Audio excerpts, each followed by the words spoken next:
बांग्ला चलो।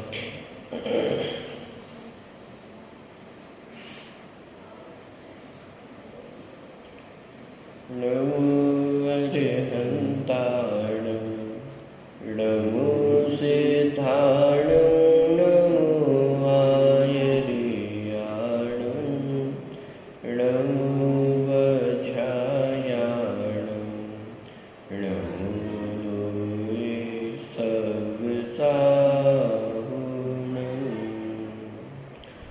मंगलं भगवान् वीरो मंगलं घटमुगणि मंगलं कुन्दकुन्दादु जयधर्मोऽस्तु मंगलम्।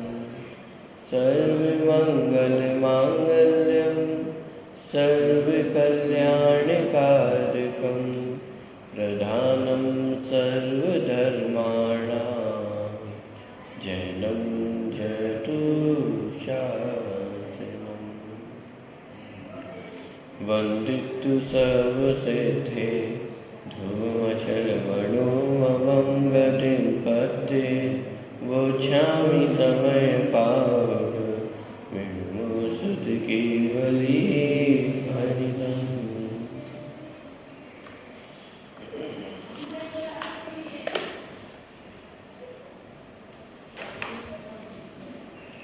आठवें नंबर की कलश की चर्चा आपकी चल रही थी। उससे पूर्व एक बार गाथा का पाठ, जो मूल अपनी 13वीं गाथा का विषय प्रारंभ हुआ था, उस गाथा का पाठ करते हुए और फिर 8वें नंबर की कलश की चर्चा अपनी प्रारंभ करते हैं। प्रश्न क्रमांक 142 में 42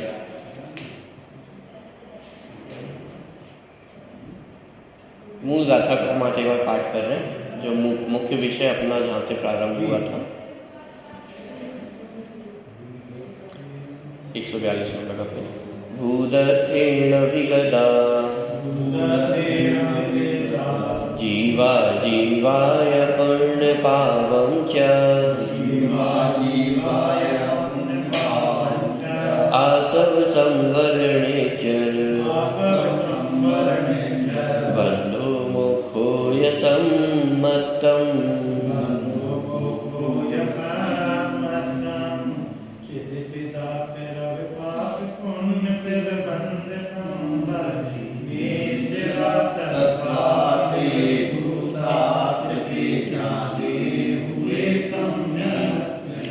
भूतार्थ से जाने हुए ये 9 तत्व ही सम्यक्त है। इस प्रकार की चर्चा मूल 13वीं गाथा में अपन ने देखी थी।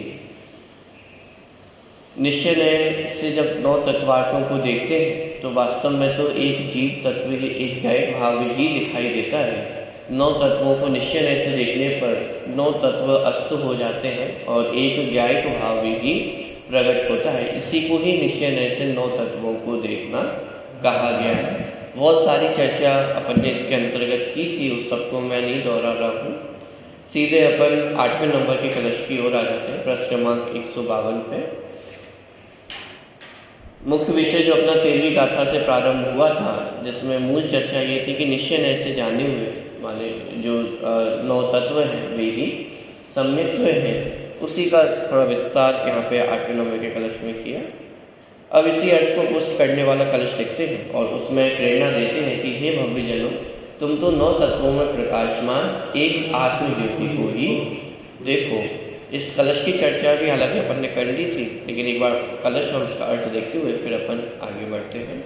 8वें नंबर का कलश 152 नंबर का प्रश्न।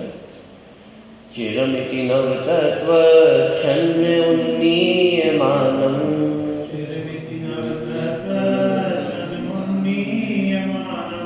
कनकमिव निमग्नं वर्णमाला कलापे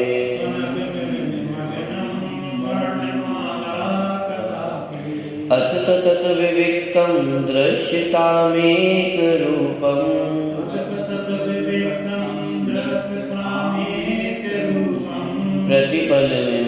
प्रतिपलमिदमात्मा ज्योतिरुद्योतमानम्।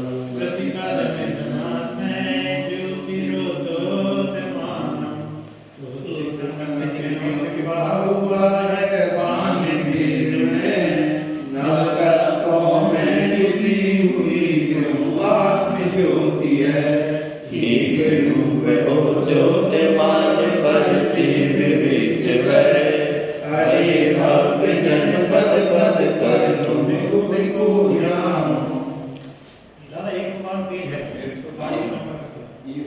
52 152। अनादिकाल से नवतत्वच्छन्न उन्नीय मानव की 9 तत्वों में छुपी हुई जो आत्म ज्योति है, कि उस आत्म ज्योति को दृश्यताम, कि उस आत्म ज्योति को ही देखो। कैसी है वह आत्म ज्योति? यहाँ पे उदाहरण दिया स्वर्ण के समान। जैसे अनेक प्रकार के रंगों का सोना होता है, जब खदान से निकालते हैं तो किट कालीमा से युक्त है, फिर उसे तपाया जाता है और धीरे धीरे करके उसके जो वर्ण है वो बदलते हुए अपने शुद्ध जो पीले रंग का स्वर्ण रंग कलर होता है उस रंग तक पहुँचते हैं। लेकिन इस बीच में जो नाना प्रकार के वर्ण दिखाई दे रहे हैं, उन वर्णों में भी जो शुद्ध स्वर्ण है वो तो उसमें छुपा हुआ ही है। भले ही उस समय किट कालीमा से युक्त है, लेकिन उस काले रंग का दिखाई देने पर भी उसमें जो शुद्ध स्वर्ण है वो पूर्णतः उसमें सुरक्षित है, जिसे यहाँ पे कहा कि छुपा हुआ है। तो इसी प्रकार अनादिकाल से जो ज्ञायक भाव है वे भी इन 9 तत्वों के मध्य छुपा हुआ है, नष्ट नहीं हुआ है, नया बनाना नहीं है। अनादिकाल से वैसा का वैसा पूर्ण रूप से सुरक्षित है, छुपा हुआ मात्र है, तो उसको ही देखना भर है। तो वही प्रेरणा इस 8वें नंबर के कलश में दी है। अर्थ अपन पढ़ते हैं। जिस प्रकार वर्णों के समूह में छिपे हुए एकाकार स्वर्ण को बाहर निकालते हैं, उसी प्रकार 9 तत्वों में बहुत समय से छिपी हुई यह आत्मज्योति शुद्ध नय के द्वारा बाहर निकालकर प्रकट की गई है। और यह आत्मज्योति पद पद पर अर्थात प्रत्येक पर्याय में चित चमत्कार मात्र एक रूप में उद्योतमान है। उद्योतमान है माने प्रत्यक्ष प्रकाशित है, प्रत्यक्ष ज्ञान का विषय, जैसे स्वानुभूति प्रत्यक्ष कहा। यद्यपि वर्तमान में हमारे पास मति और श्रुत ज्ञान है। मति श्रुत ज्ञान दोनों ही ज्ञान कैसे हैं? परोक्ष ज्ञान है। परोक्ष ज्ञान है मतलब इंद्रिय और मन की सहायता से ही ये ज्ञान कार्य करते हैं, बिना इंद्रिय और मन की सहायता के ज्ञान नहीं जान सकते। तथापि जब आत्मा को जानने की बात आती है तो उसे प्रत्यक्ष ज्ञान ही कहा और उसका नाम लिया स्वानुभूति प्रत्यक्ष। मति शुद्ध ज्ञान होने पर भी जो आत्म संबंधी ज्ञान होता है, आत्मा का ज्ञान होता है, उसे स्वानुभव प्रत्यक्ष, स्वानुभूति प्रत्यक्ष नाम से कहा गया।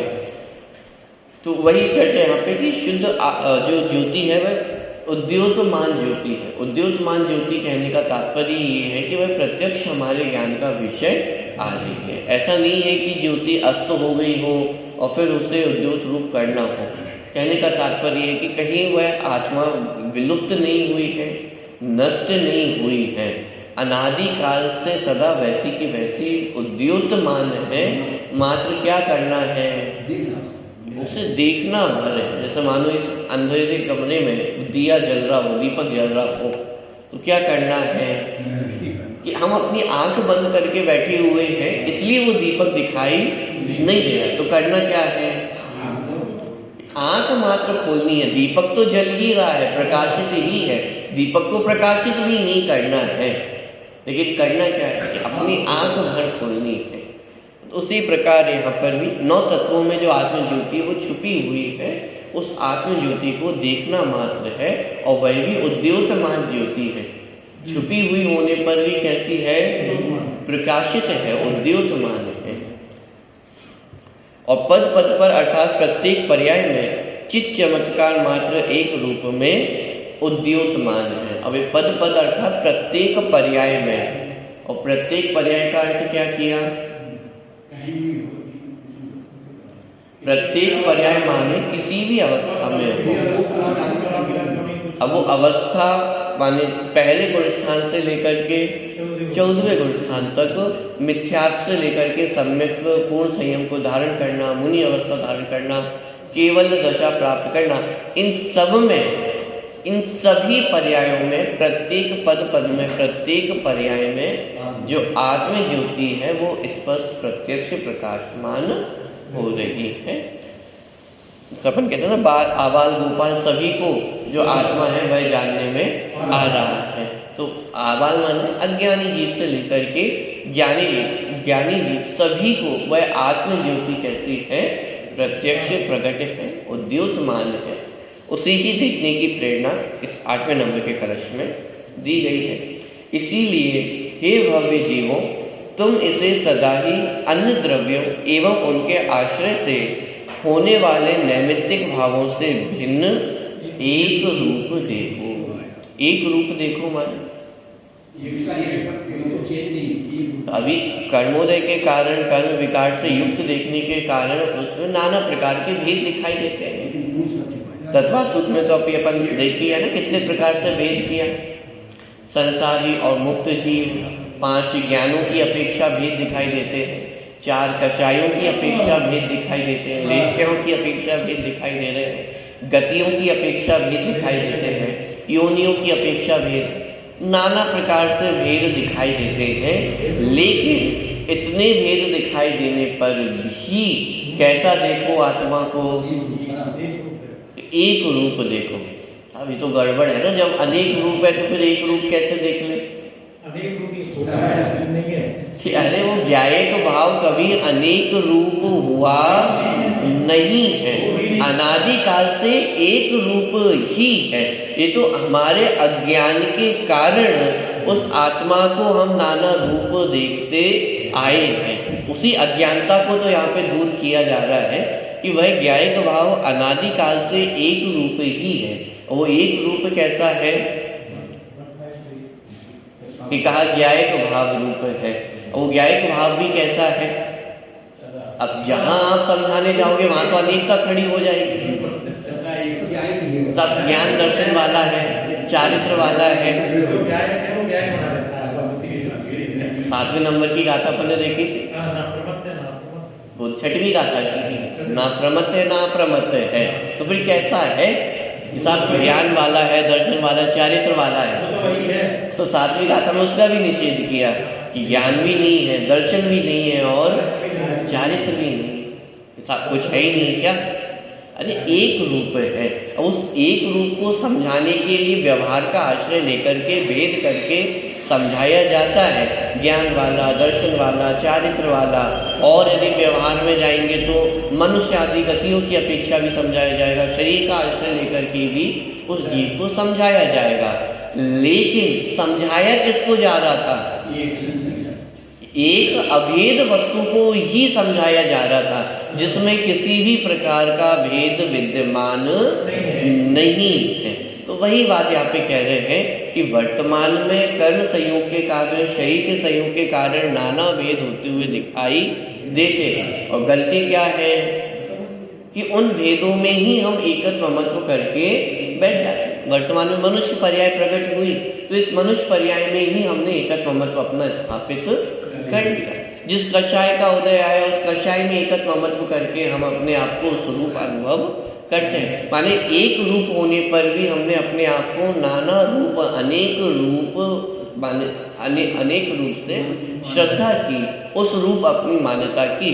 और यही हमारे दुख का मूल कारण है, क्योंकि जिस रूप हमने अपने आप को माना वह रूप कब तक रहेगा?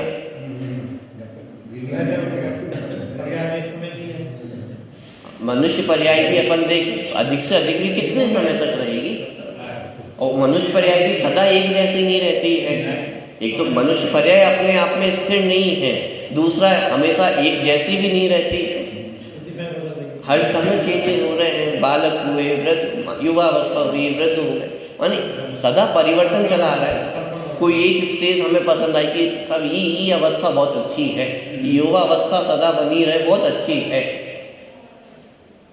लेकिन क्या वो अवस्था सदा बनी रह सकी? नहीं बनी रही। तो इसलिए माने अनेक रूप होने पर वह जो रूप, जिस रूप हमने अपने आप को स्वीकार किया वो रूप सदा वैसा का वैसा नहीं बना रहा। और सदा वैसा का वैसा नहीं बना रहा, इसलिए वह हमारे दुख का मूल कारण बना। क्यों? क्योंकि जो मैं नहीं था उस रूप मैंने अपने आप को अनुभव किया, कषाय रूप अपने आप को अनुभव किया। अब क्रोधिमानी रूप तो यदि ना रहे तो उतना हमें अच्छा लगता है। भाई क्रोध उत्पन्न हुआ तो हमने अपने आप को क्रोध का कर्ता माना, लेकिन चलो ये तो अच्छा है कि क्रोध ना रहे, जितनी जल्दी छूट जाए उतना अच्छा है। लेकिन जब पुण्य भाव हुए, लेकिन है तो वो भी पर्याय ही, वो भी प्रकट हुआ और फिर वो पुण्य भाव जो प्रकट हुआ वह भी बीत जाने वाला है, वो पर्याय भी निकल जाने वाली है। और जैसे ही वो पर्याय निकली तो फिर हम दुखी होते हैं। क्यों? अच्छे भाव नहीं रहते हैं, बुरे विकल्प आ जाते हैं, पाप भाव आ जाते हैं, कषाय उत्पन्न हो जाती है। इसका मतलब हमने अपने आप को किस रूप माना? पर्याय रूप ही तो माना है, वो पुण्य भाव रूप हमने अपने आप को मान लिया। लेकिन यहाँ पे क्या कहा जा रहा है कि नव तत्वों से पार वो चैतन्य ज्योति है। पाप रूप तो है ही नहीं, लेकिन पुण्य रूप भी नहीं है, आश्रय बंध रूप भी नहीं है और संवर्ण रूप भी नहीं है। ये नव तत्वों से भिन्न जो आत्म ज्योति है उसकी चर्चा है। माने नाना रूप नहीं है, अनेक रूप नहीं है, नौ तत्व रूप नहीं है, जीव अजीव आश्रय बंध संवर्ण नेत्रा पुण्य पाप, कि मैं इन 9 तत्व रूप होता नहीं हूँ। तो ऐसी आत्म ज्योति को देखने की बात यहाँ पे की जा रही है। और यदि बहुत अधिक प्रश्न होंगे कि वो आत्म ज्योति कैसी है, तो छठी गाथा में कहकर के आ चुके हैं, ज्ञात वह तो वही है। कि और अधिक कुछ भेद करने जाएंगे तो व्यवहार नहीं का ही विषय हो जाएगा। वही बातें यहाँ पे समझा रहे हैं कि अनेक रूपता है ही, इन सभी पर्याय में जो एक रूपता दिखाई दे रही है बस वही ज्ञायक भाव है, वही चैतन्य ज्योति है जो नव तत्वों से भिन्न है। अब नव तत्वों से भिन्न कहकर के हमें ऐसा लगता है तो क्या आश्रय बंध नहीं है, वर्तमान में मुक्त हो गए हैं क्या? अरे भाई यहाँ तो ये कह रहे हैं कि मुक्त रूप भी नहीं हूँ। मुक्त रूप माने जो मोक्ष, जो नव तत्व में मोक्ष आता है, मैं उस रूप भी नहीं हूँ, सदा मुक्त तत्व हूँ। ये ज्ञायक भाव वाली बात। मुक्त होना है कि मुक्त हूँ? मुक्त होना, ये 9 तत्वों में जो मोक्ष तत्व है उसकी चर्चा आ गई। और मुक्त हूँ, ये सदा जो त्रिकाली ज्ञायक भाव है उसकी चर्चा बात काल में आ रही है। तो आश्रय बंध रूप भी नहीं हुआ, अजीब रूप भी नहीं हुआ, संवर्ण निद्रा रूप भी अभी तो हुआ भी नहीं है वैसे भी, और आगे भी होगा भी नहीं। क्यों? क्योंकि मैं तो सदा ज्ञायक भावी ही हूँ कि जो मेरे अनंत गुण है, नरक में था तो भी मेरे कितने गुण थे, अभी मनुष्य पर्याय में आ गए तो कितने गुण हैं, और आगे मुनि दशा धारण करेंगे तब कितने रहेंगे, केवल ज्ञान प्रकट होगा तब कितने रहेंगे, और सिद्ध दशा प्रकट हो जाएगी तब कितने रहेंगे। नरक में गए तो कुछ तो कम हो गए होंगे, अब अनंत में 2-4 कम भी होंगे तो उसे भी तो अनंत ही कहा जाएगा। जैसे गणित अपन पढ़ते ना जब, तो उसमें तो सब अनंत में ही चर्चा होती है, असंख्यात में चर्चा होती है। अब असंख्यात में 1-2 गिनती और बढ़ा भी दे तो भी असंख्यात ही रहने वाला है, अब कम भी कर दे 2-4 तो भी असंख्यात ही रहेगा। ऐसे ही आत्मा में भी अनंत गुण है, अब 2-4 कम भी हो जाए तो भी संख्या तो अनंत ही रहेगी। तो 2-4 कम हो गए होंगे ना, अरे एक गुण कम नहीं हुआ, माने मेरे स्वरूप में रंच मात्र भी कमी नहीं है। और सिद्ध दशा प्रकट करने पर कितना बढ़ गया, 2-4 गुण कुछ बढ़ जाते होंगे, बढ़ते ना। सिद्ध भगवान में 8 गुण प्रकट होते हैं, नहीं होते? अनंत चतुष्टय प्रकट होते हैं, अनंत दशा में अनंत चतुष्टय प्रकट हो जाते हैं कि अरे रंच मात्र भी कुछ भी बढ़ता नहीं। तो जब आश्रय बंध की अवस्था में कुछ घटा नहीं और संवर्ण निद्रा मोक्ष की दशा में कुछ बढ़ा नहीं, तो ऐसा जो त्रिकाली एक ध्रुव ज्ञायक तत्व वह मैं हूँ। और उसकी प्रेरणा यहाँ पे दी जा रही 8वें नंबर के श्लोक में। उस आत्म ज्योति को दृश्यताम, कि उस आत्म ज्योति को देखो। क्यों देखो? क्योंकि उस आत्म ज्योति को नहीं देखने के कारण ही तो दुखी होते हुए आ रहे हैं। मूल प्रकरण तो अपना वही है ना, सुखी होने का। दुखी क्यों होते आ रहे हैं? क्योंकि अभी तक जिसको नहीं देखना था उसको तो देखते हुए आ रहे हैं। और जिसको देखना था उसकी खबर ही नहीं। उसकी खबर ही नहीं है। अब दूसरी बात, जिसको देखना था उसको देख नहीं रहे हैं, लेकिन वह सदा देखने में आ रहा था। मानो जैसे लगातार दरवाजा खटखटा रहा है कि मैं यहाँ विद्यमान हूँ, मैं यहाँ खड़ा हूँ, लेकिन हमने वो दरवाजा खोला ही नहीं। आंखें बंद करके बैठे हुए हैं कि नहीं, मैं तो उसको देखूंगा ही। क्यों? कषाय का काल है, कषाय के उदय में भी हमने कषाय रूप हुए या कषाय को जाना। तीव्र मिथ्यात्व का उदय है। तीव्र मिथ्यात्व के उदय में भी हमने क्या किया? जाना ही तो है। कषाय हुई तो कषाय को भी जाना, मनुष्य पर्याय हुई तो मनुष्य पर्याय को जाना। ऐसे ही संवर निद्रा मोक्ष हुए तो उसको भी तो जानेंगे ही। किया क्या है? बिगड़ा क्या है? तो अनादि काल से जो ज्ञायक भाव है, ज्ञाय ज्ञाय ज्ञाय ज्ञाय ज्ञाय, वो तो सदा मेरे जानने में आ ही रहा है ना। हम ये कहते हैं कि साहब कहाँ कहाँ की बातें करते हो आप, इतनी ऊंची ऊंची बातें करते हो, कुछ समझ में नहीं आता है। कुछ समझ में नहीं आता है, ये तो समझ में आता है ना। यही तो समझाया जा रहा है कि वही ज्ञायक भाव मैं हूँ, इसके अलावा और कुछ जानने की आवश्यकता नहीं। श्री भूति मुनिराज ने क्या जाना था? अरे यही तो जाना था कि मैं जानने वाला हूँ। इतना ही जानना है, इतना ही मोक्ष मार्ग है। बात ख्याल में आ रही? तो इसे कहा कि पद पद पर अर्थात प्रत्येक पर्याय में जो आत्म ज्योति है वह प्रकट है। इसीलिए हे भव्य जीवों, तुम इसे सदा ही अन्य द्रव्यों एवं इसके आश्रय से होने वाले नैमित्तिक भावों से, अभी नैमित्तिक भावों में जितने हमारे पाप परिणाम है, कषाय परिणाम है, या अभी जो पंच भाव अपन ने पढ़े थे, तो उसमें से कितने भाव आ जाएंगे? चारों भाव। अकेले औदैहिक भाव तो आएगा ही, लेकिन अन्य सभी भाव भी कैसे हैं? नैमित्तिक भाव। छायक भाव नैमित्तिक भाव है। अपन अनुच्छेद में पहले पढ़ के आए हैं, मोक्ष को भी नैमित्तिक भाव कहा था।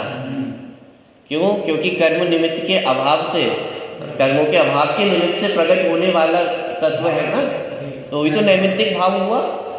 जैसे अपन बाल बोध में जब कर्मों की परिभाषाएं पढ़ते हैं तो उसको परिणामों की तरफ से पढ़ते हैं कि जब आत्मा अपने ज्ञान स्वभाव का घात करता है तो उसके निमित्त से जिन कर्मों का बंधन होता है उसे ज्ञानावरण कर्म कहते हैं। ये अपन ने परिणामों की तरफ से कर्मों की परिभाषा देखी, माने आत्मा के परिणाम निमित्त और कर्मों में होने वाला परिणमन नैमित्तिक। अब यहाँ पे उल्टा करना, कर्म निमित्त और उसके निमित्त से होने वाले जो आत्मा के परिणाम वह नैमित्तिक। इस अपेक्षा से जो आश्रम बंध आदि के वो तो नैमित्तिक भाव है ही नहीं।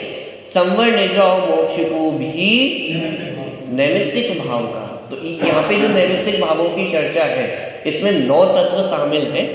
जीव अजीव आश्रम बंध पुण्य पाप संवर निद्रा और मोक्ष, ये सब इन नैमित्तिक भावों के अंतर्गत ही लिए बात करना है।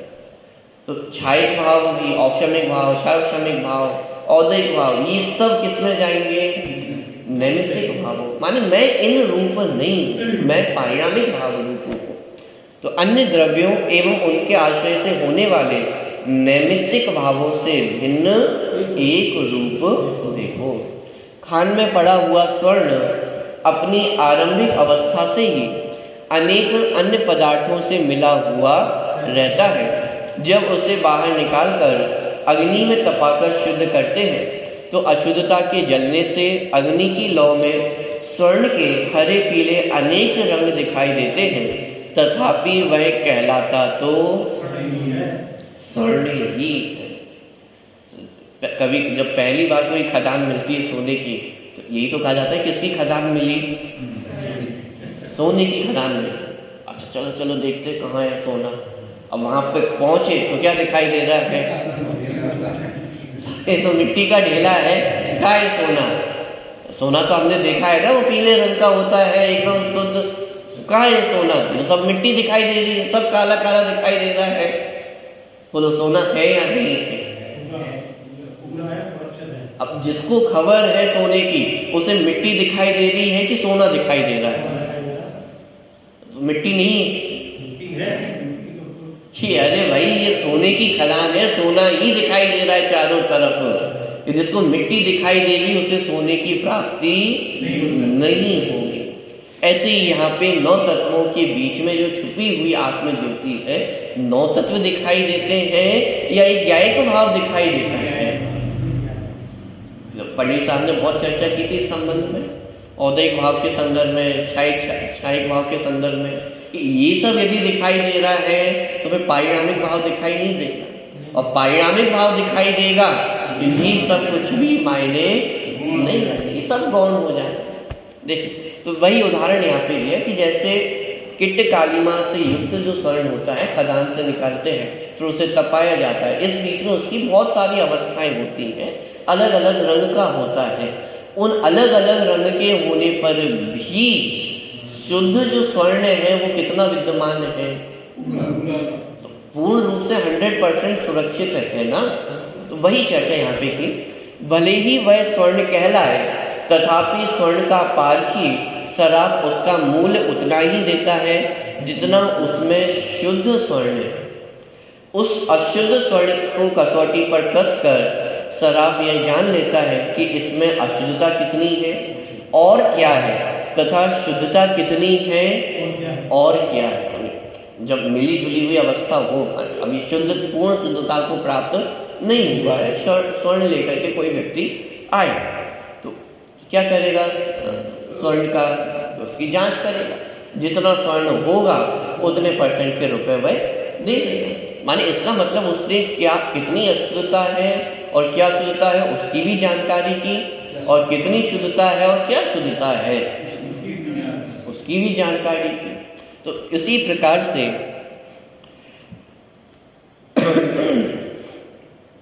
अशुद्धता की उपेक्षा कर शुद्धता की कीमत देकर उसे प्राप्त कर लेता है। इसी प्रकार अनादि से यह आत्मा 9 तत्वों में छुपा हुआ है।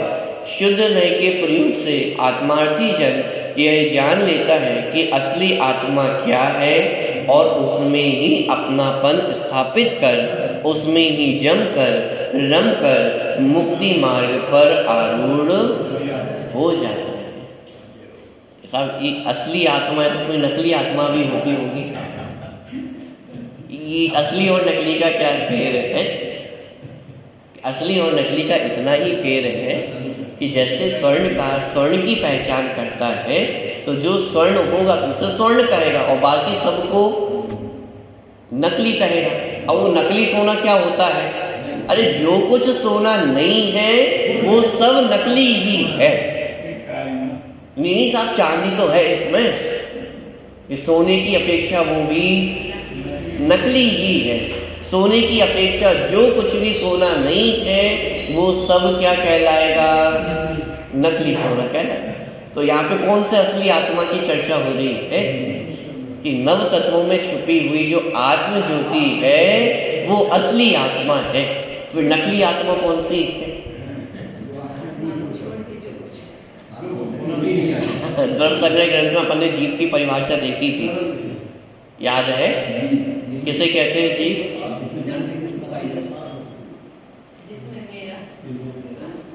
द्रव्य संग्रह ग्रंथ में जो अपन ने जीव की परिभाषा देखी थी, दोनों परिभाषाएं आई थी वहां पे। जो प्राणों से जीता है, 10 प्राणों से जो जीवित है उसे भी जीव कहा था, और जो चैतन्य प्राणों से जीता है उसे भी जीव कहा। जो प्राणों से जीता है उसे व्यवहार जीव कहा, और जो चैतन्य प्राणों से जीता है उसे निश्चय जीव कहा। तो अब इसमें से असली और नकली ढूंढो। कि 10 प्राणों से जीता हूँ ये नकली जीव है, चैतन्य प्राणों से जीता हूँ ये असली जीव है। बात ख्याल में आ रही? ये असमान जाति द्रव्य पर्याय जिसे हम मनुष्य कह रहे हैं ये नकली है। वास्तव में ये जीव नहीं है। जिस शरीर को हम जीव कह रहे हैं ये तो वास्तव में नकली है। ये तो अपना व्यवहार चलाने के लिए जीव कहते हैं, लेकिन वास्तव में ये जीव नहीं। बस इसका ही नाम नकली और असली। असली जीव माने जो एक न्यायिक भाव है वो असली जीव है। तो फिर नकली जीव भी होते हैं क्या? अगर ये असली होती तो कहाँ जाती?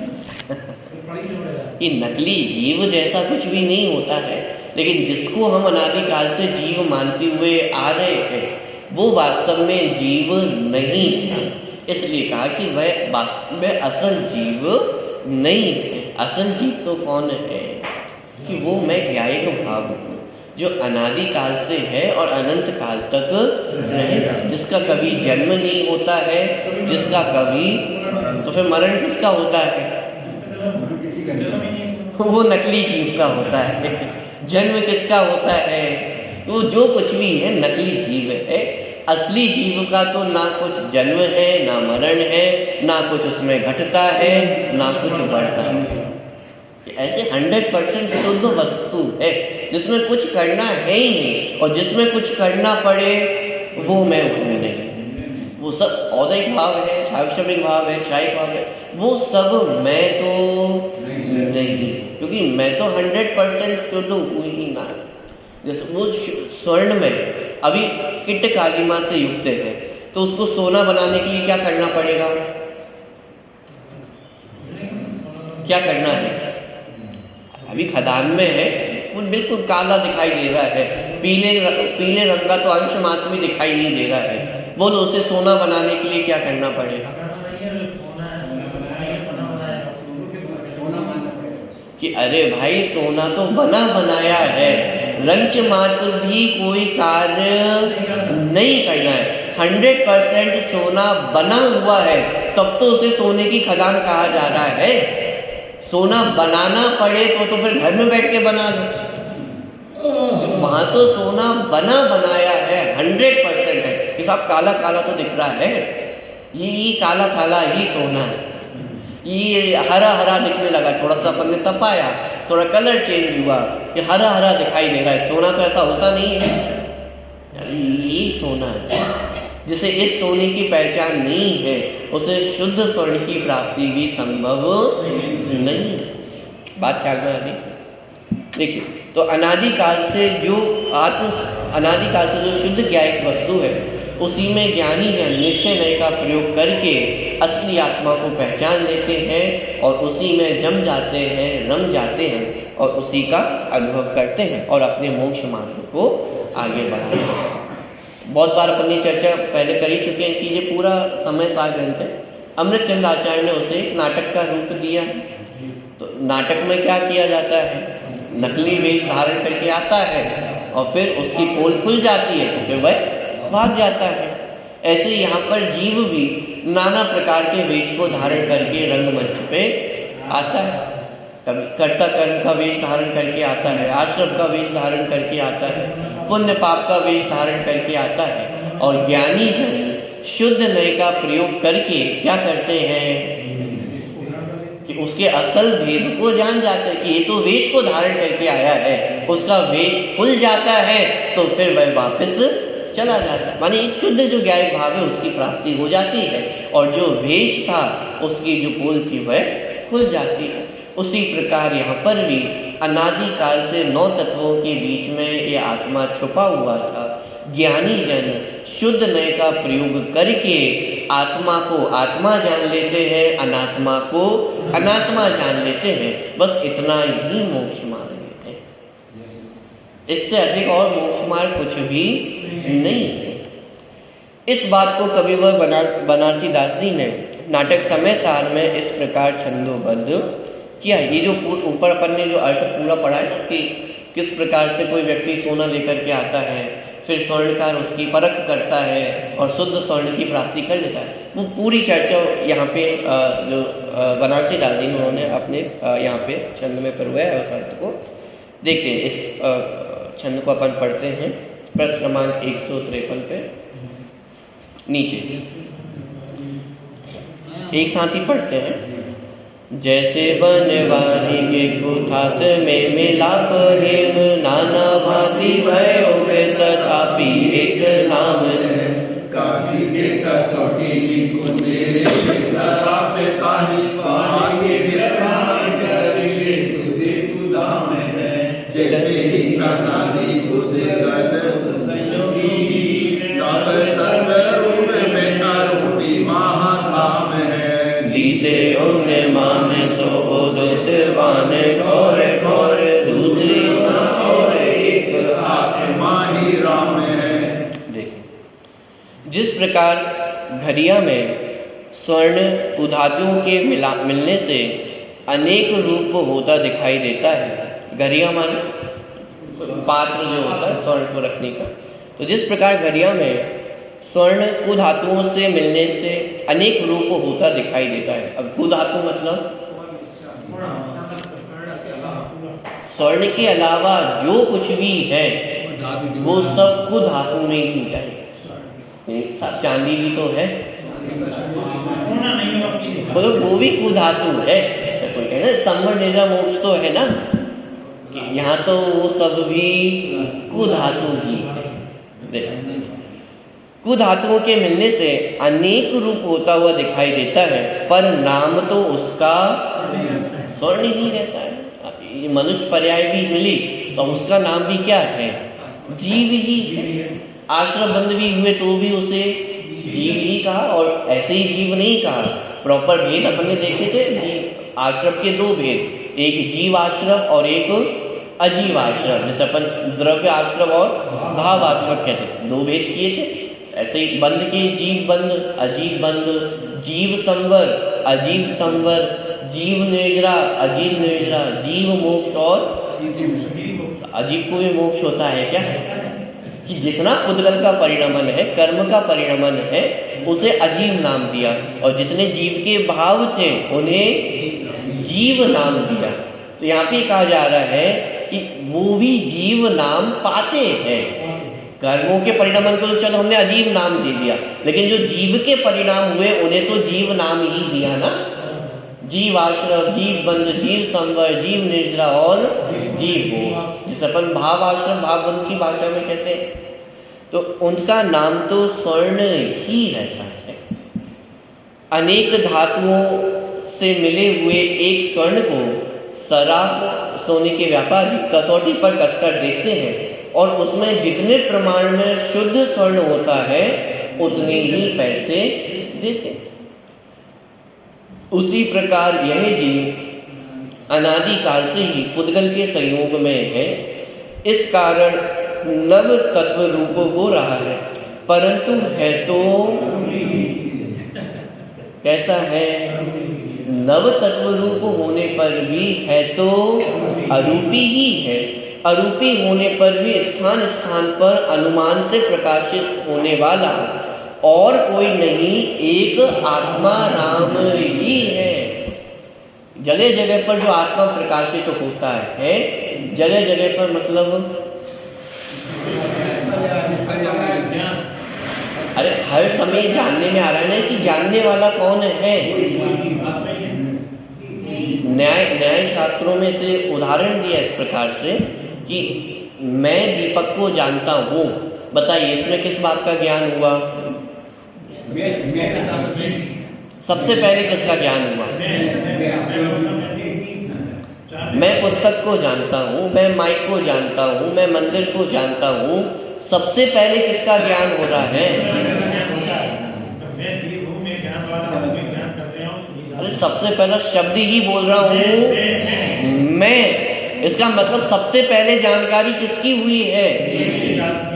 और जिसको जान रहे हैं उसको तुम जान पा रहे हैं कि नहीं जान पा रहे हैं वो अलग बात है। अच्छा नहीं जान पाते तब भी क्या कहते हैं?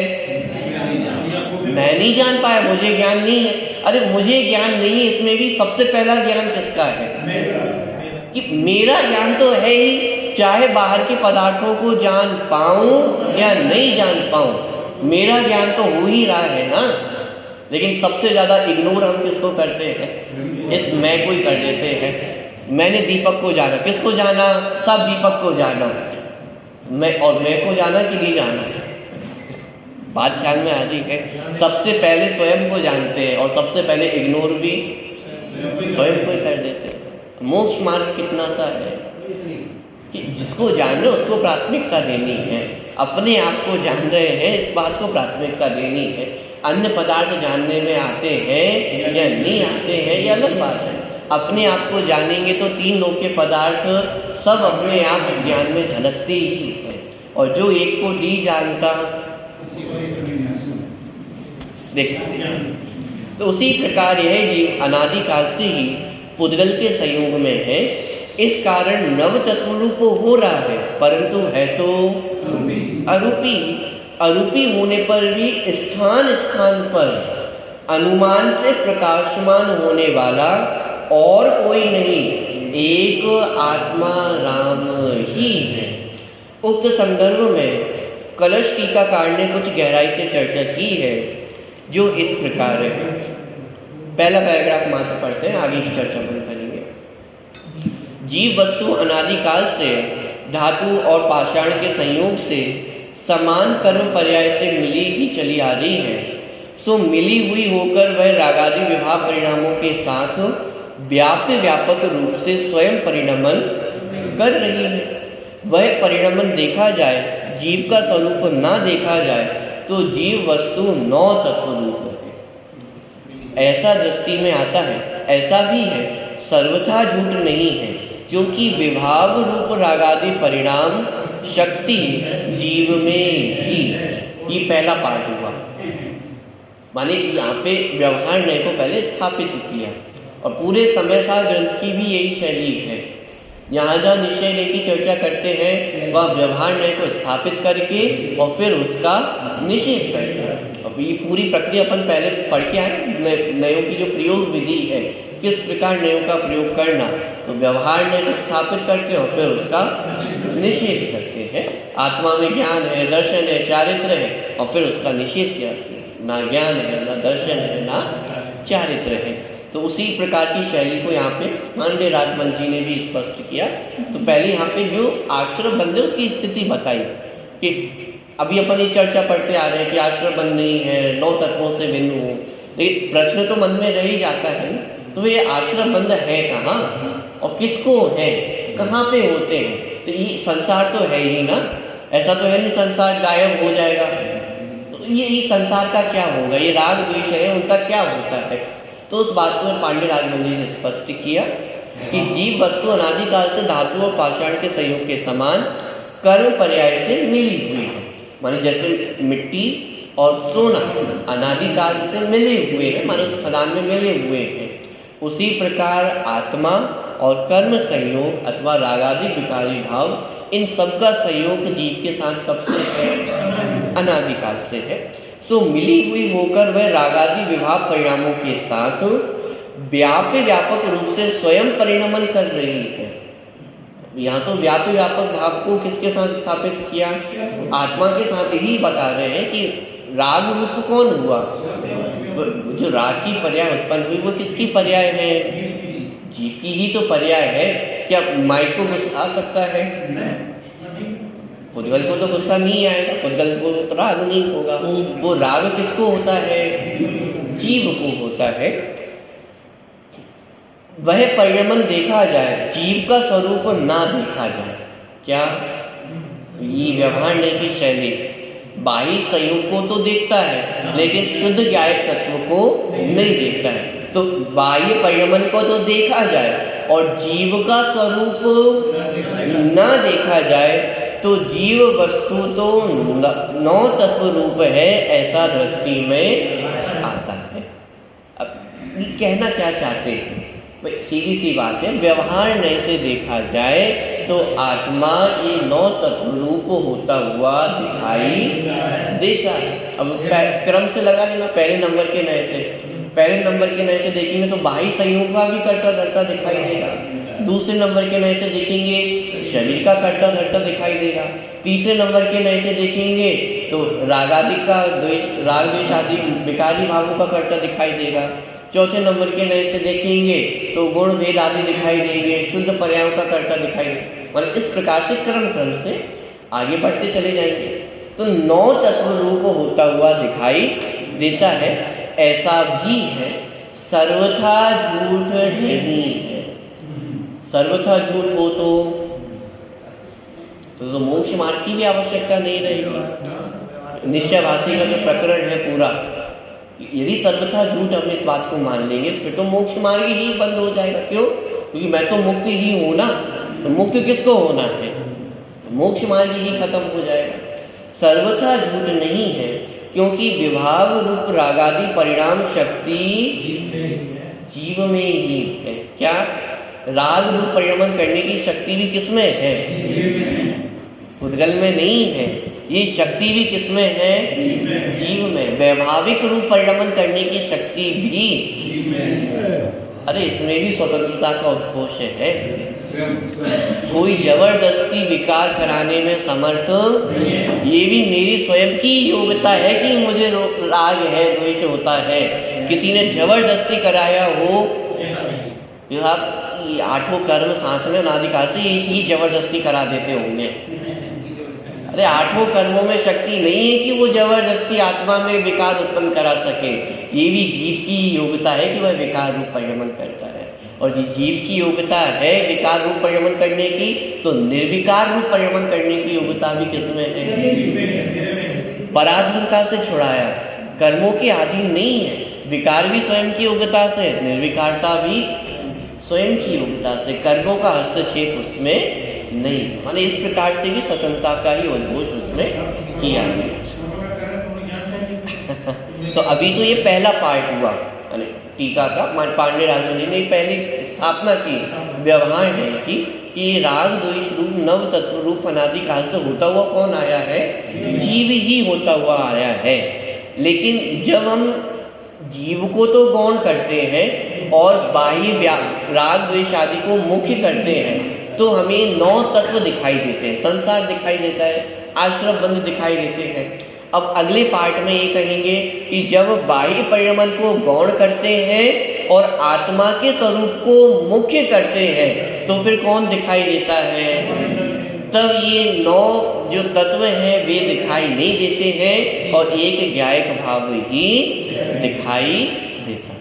बात ख्याल में आ रही? जैसे स्वर्णकार के पास अपन वस्तु लेकर के गए, तो स्वर्णकार को क्या दिखाई दे रहा है? स्वर्ण दिखाई दे रहा है। हार लेकर के गए, तो उस हार में उसे क्या दिखाई दे रहा है? सोना दिखाई दे रहा है। उसे सोने के अलावा और कुछ दिखाई नहीं देता है। उसी तरह ज्ञानी जन को भी बाह्य 9 तत्वों को देखते हुए भी क्या दिखाई देता है? एक ज्ञायक भाव ही दिखाई देता है। जो 13वीं गाथा में अपन ने पढ़ा, भूतत्थेन अभिगता, किसको जाना? भूतार्चनय से 9 तत्वों को जाना। 9 तत्वों को जाना कि आत्मा को जाना? ये 13वीं गाथा का जो भाव था। और विशेष चर्चा करें। सुख के किनारे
के